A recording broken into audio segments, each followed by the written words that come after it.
The next mechanical calculating device I shall be talking about is Charles Babbage's difference engine as well as the analytical engine. In the year 1822, Charles Babbage designed the difference engine. This difference engine was used for doing complex calculation of polynomial functions, and since it used a mathematical principle called as finite differences, hence the name Charles Babbage's difference engine. Following the difference engine, Charles Babbage developed the analytical engine. The interesting thing about analytical engine was it resembles the design of a modern digital computer very closely. So this analytical engine can be considered as the first general purpose mechanical programmable computer. And for this reason, Charles Babbage is referred to as the father of modern computers.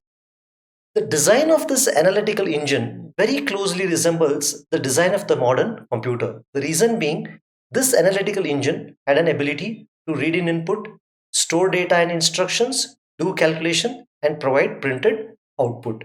So if you look at a modern computer, it almost does the same thing.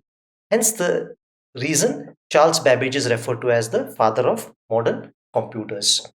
For this analytical engine, it was required that code or program or algorithm be written so that this particular analytical engine could be used.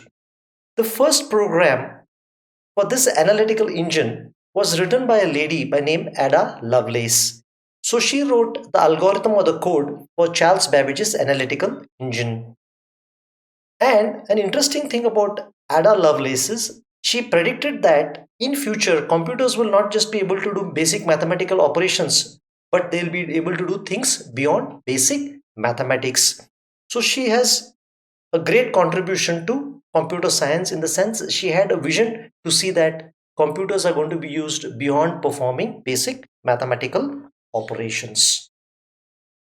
Following this analytical engine, in America, the government of USA, okay, let me put this in the center. The government of USA conducts a population census once every 10 years.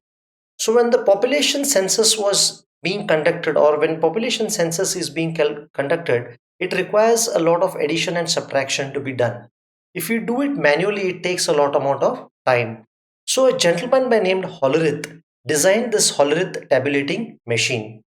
The interesting thing about this Hollerith tabulating machine was it read the input data using cards. These are known as punch card. The holes indicate different numbers or alphabets or characters or values or whatever it is.